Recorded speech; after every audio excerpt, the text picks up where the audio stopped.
Bio का chapter fundamental unit of life. Fundamental unit of life किसे बोलते हैं? सेल।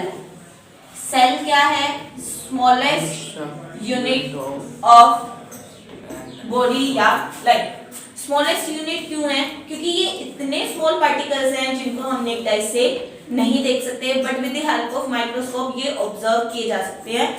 जैसे हमने कहा था फर्स्ट चैप्टर में मैटर में कि कोई भी मैटर है वो किससे बना है? छोटे छोटे पार्टिकल से बना है। सेम ऐसे ही हमारी बॉडी किससे बनी है? छोटे छोटे पार्टिकल्स। उन छोटे छोटे पार्टिकल्स को क्या नाम दिया गया है? सेल।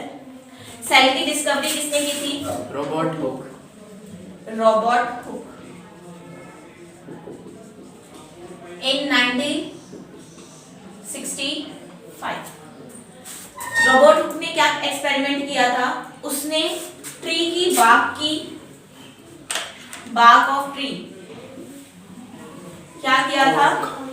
कॉर्क ली थी। उस कॉर्क को क्या किया? माइक्रोस्कोप में ऑब्जर्व किया। जब उसने माइक्रोस्कोप में ऑब्जर्व किया तो उसको छोटे छोटे सेल यानी स्मॉल बॉक्सेस दिखाई दिए उस कॉर्क के अंदर। ऐसा लग रहा था जैसे कोई छोटा सा घर बना हुआ हो। उन्हीं को उसने क्या नाम दिया? सेल। तो उसने बताया कि चाहे प्लांट्स हो या फिर ह्यूमन बीइंग हो, दोनों के अंदर ये सेल प्रेजेंट।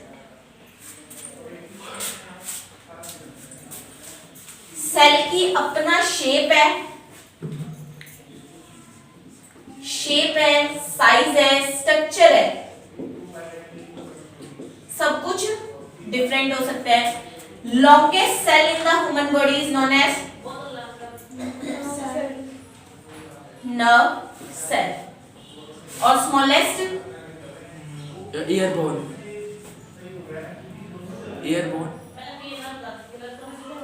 स्मॉलेस्ट सेल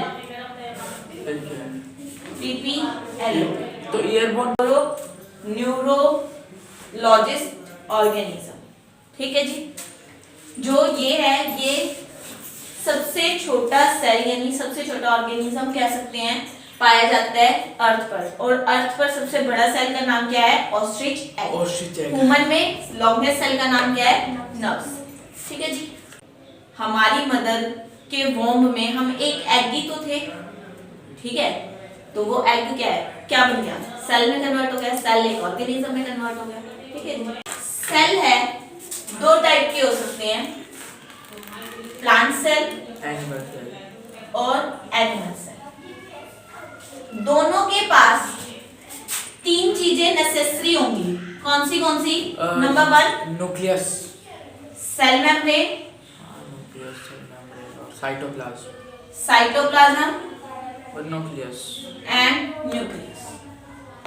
चाहे कोई भी हो, whether it is plant cell और whether it is animal cell, तीन चीजें कंपल्सरी मिलेगी, cell membrane, cytoplasm and nucleus. अब दोनों में क्या डिफरेंसेस है, कौन सी चीज क्या होती है, उसको एक एक करके डिटेल में देखेंगे। सबसे पहले सेल मेम्ब्रेन, जिसको हम प्लाज्मा मेम्ब्रेन भी बोलते हैं या फिर क्या भी बोलते हैं? Selectively permeable membrane. इसको और डिटेल में देखते हैं।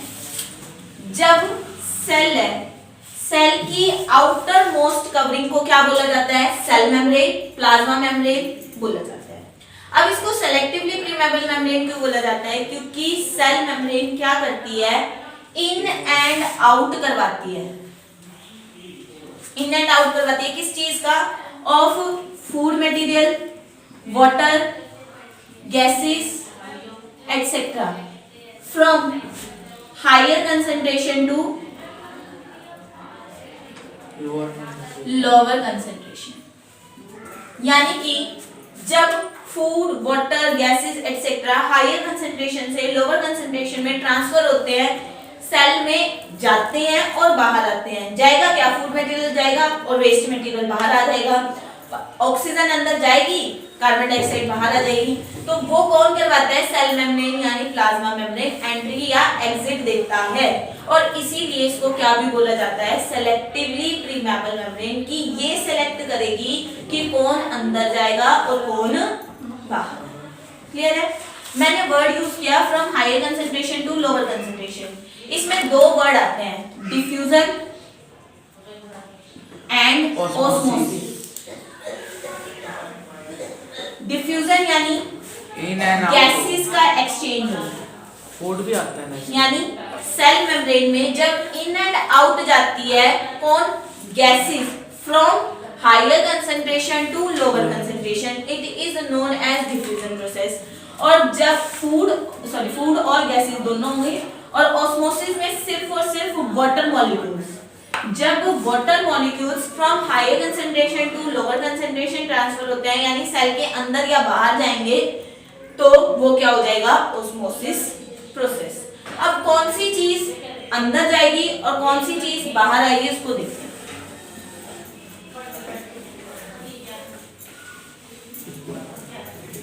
इसके लिए हमारे पास तीन टाइप के सॉल्यूशंस होते हैं।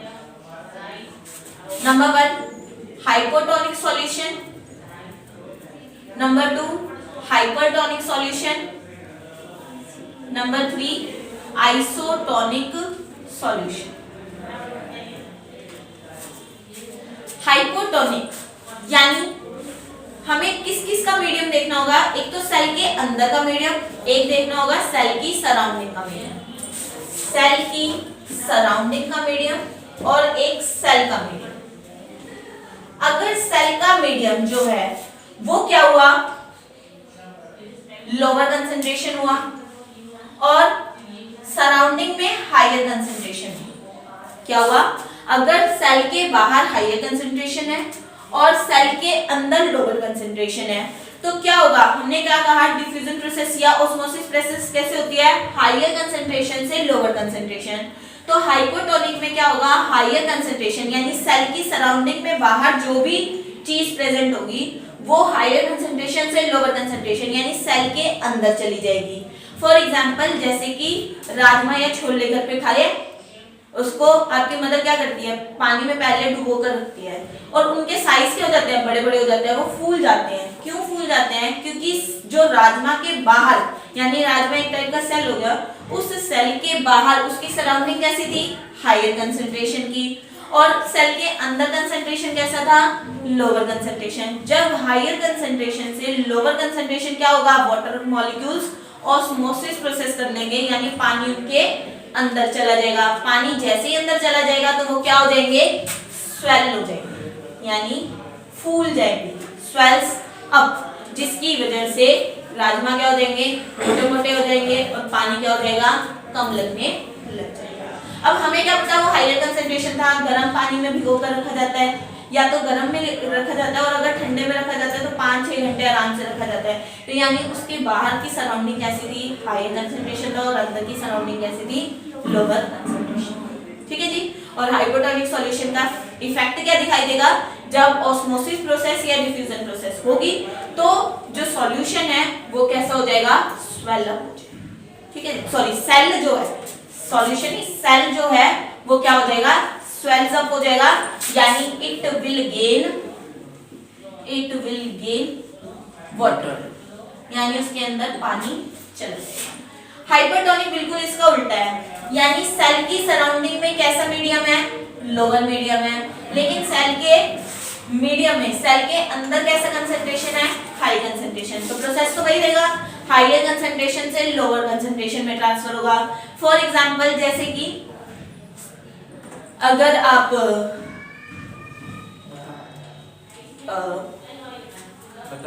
खीरा है, जैसे खीरा काट दिया, अब उसके ऊपर नमक लगा के रख दिया, खाया नहीं, नमक लगा के रख दिया, तो थोड़ी देर बाद क्या होगा, खीरा पानी छोड़ देगा प्लेट में। वो पानी क्यों छोड़ा, क्यों, बिकॉज ऑफ हाइपरटोनिक सॉल्यूशन, क्योंकि उसका मीडियम कैसा था, उसकी सराउंडिंग कैसी थी, लोअर कंसंट्रेशन, और वो खुद कैसा कंसंट्रेशन था, हायर कंसंट्रेशन। तो उसमें ऑस्मोसिस प्रोसेस किया और पानी को क्या कर दिया, बाहर निकाल दिया, जिसकी वजह से सेल क्या हो जाएगा, cell will shrink, it will lose water, यानी वो पानी को छोड़ देगा, पानी को loose.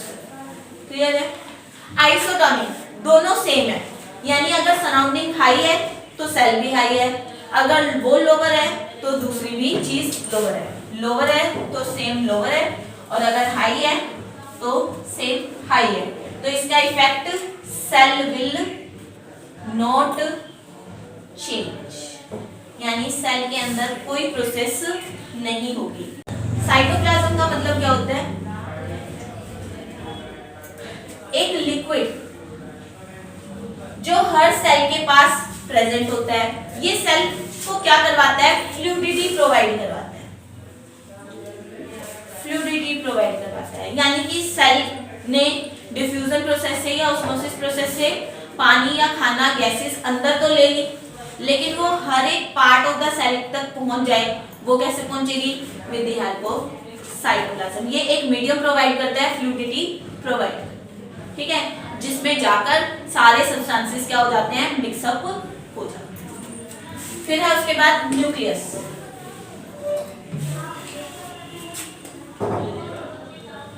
Nucleus is the brain of cell, यानी अगर सेल के पास न्यूक्लियस नहीं होगा तो सेल अपना काम नहीं कर पाएगा, कि सेल को नहीं पता कि क्या करना है और कब करना है। तो ब्रेन ऑफ द सेल या फिर बोल सकते हैं headquarter of the cell is known as nucleus. Nucleus यानी हेडक्वार्टर ऑफ द सेल या ब्रेन ऑफ द सेल जिसे बोलते हैं। इट इज, ये दिखाई कैसे देता है? It is a dot like structure. ये आपका अगर सेल है तो सेल में न्यूक्लियस कैसे दिखाई देगा? एक डॉट लाइक स्ट्रक्चर की तरह दिखाई देगा। और न्यूक्लियस के पास क्या होता है? डीएनए। डीएनए की full form deoxy ribo nucleic acid, यानी कि it is the fundamental segments. अब जब सेल डिवाइड होता है, सेल का डिवाइड होने का मतलब एक नई जनरेशन आती है, ठीक है, तो नई जनरेशन आएगी तो सेल डिवाइड होगा। जब सेल डिवाइड होगा तो डीएनए ट्रांसफर किया जाएगा, यानी फादर का या मदर का, फादर और मदर दोनों का बेबी के अंदर जाता है, तो जाकर सेल डिवाइड होता है। तो जिसको हम क्या बोलते हैं? फंडामेंटल सेगमेंट्स, यानी डीएनए। नाम क्या है? Genes. Genes are the fundamental segments of DNA. Genes का मतलब क्या है? जैसे फॉर एग्जांपल मेरी कुछ हरकतें या मेरी कुछ हैबिट्स किससे मैच करती हैं? मेरे फादर से मैच करती हैं। और कुछ चीजें जो मेरी मदर से मैच करती हैं, वो क्या है? इनहेरिटेड है। इनहेरिटेड वर्ड क्या यूज किया मैंने? इनहेरिटेड। इनहेरिटेड मतलब जो हमें हमारी पीढ़ी से पीढ़ी मिलती है, यानी मेरे दादा दादी से मेरे मम्मी पापा को मिली होगी, दादा नानी नाना नानी से, दादा दादी से, और अब उनसे मुझे मिली है और मुझसे मेरे बच्चों को मिलेगी। तो inherited characters are known as genes and fundamental segment of DNA is also known as genes. Clear? Genes के अंदर प्रेजेंट क्या होता है? क्रोमेटिन मटेरियल, जिसको हम क्या भी बोलते हैं? क्रोमोसोम्स। अब क्रोमोसोम्स क्या है? जीन्स तो क्या थे? देखो इन वर्ड्स को समझो। जीन्स क्या थे? Inherited characters. Inherited characters. For example मेरा कलर मेरे फादर पे गया, ठीक है, मेरा रंग रूप जो है मेरे फादर पे गया, तो वो मेरे लिए क्या है? जीन्स है, इनहेरिटेड कैरेक्टर है, ठीक है जी। अब एक होता है एक्वायर्ड कैरेक्टर्स।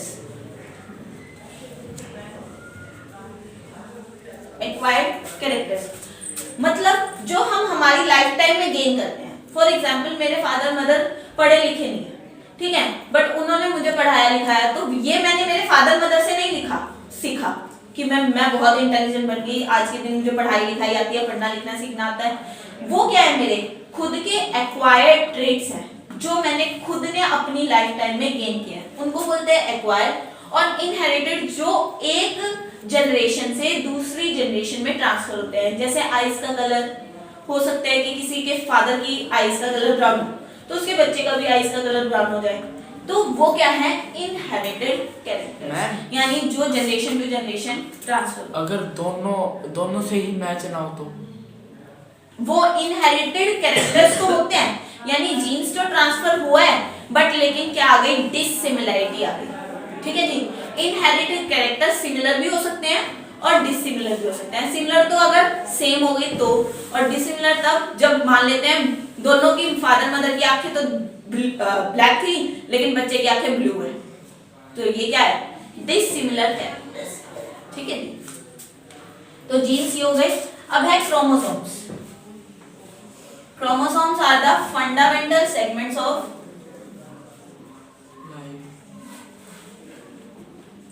डीएनए, यानी जो डीएनए है उसका जो क्रोमेटिन मटेरियल यानी कुछ हिस्सा जो बच्चों में ट्रांसफर होता है उसको बोलते हैं क्रोमोसोम्स। सॉरी, क्रोमोसोम्स दो तरीके के होते हैं, ऑटोसोम क्रोमोसोम्स और क्या होते हैं, सेक्स क्रोमोसोम्स। जो ऑटोसोम्स होते हैं वो सब में सेम होते हैं, चाहे वो बॉय हो चाहे वो गर्ल हो, वो कितने होते हैं, 22 पेयर्स होते हैं। ठीक है जी, ऑटोसोम्स सब में सेम होते हैं जो XX के नाम से जाना जाता है। ठीक है जी, लेकिन जो सेक्स क्रोमोसोम होते हैं वो मेल और फीमेल में अलग अलग होते हैं। कितने पेयर होते हैं, 1 पेयर होता है। जो मेल होता है उसमें सेक्स क्रोमोसोम होता है X और Y, और जो फीमेल होती है उसमें क्रोमोसोम होता है X और X। क्लियर? तो क्रोमोसोम्स दो टाइप के हो गए, ऑटोसोम और सेक्स क्रोमोसोम। ऑटोसोम यानी बॉयज और गर्ल्स में सेम रहेंगे, 22 पेयर्स XX, और सेक्स क्रोमोसोम जो है वो 1 पेयर रहेगा, मेल के अंदर XY और फीमेल के अंदर XX। आप लोगों ने सुना होगा कभी कि पहले डॉक्टर्स क्या कर देते थे, चेक कर देते थे लड़का है या लड़की है ना। वो कैसे चेक करते थे, with the help of sex chromosome. Sex chromosome अगर उस बेबी का क्या है, XY है, तो वो क्या होगा, बेबी बॉय हो जाएगा, और अगर उस बेबी का XX क्रोमोसोम है तो वो क्या हो जाएगी, बेबी गर्ल। तो ये था आपका न्यूक्लियस का।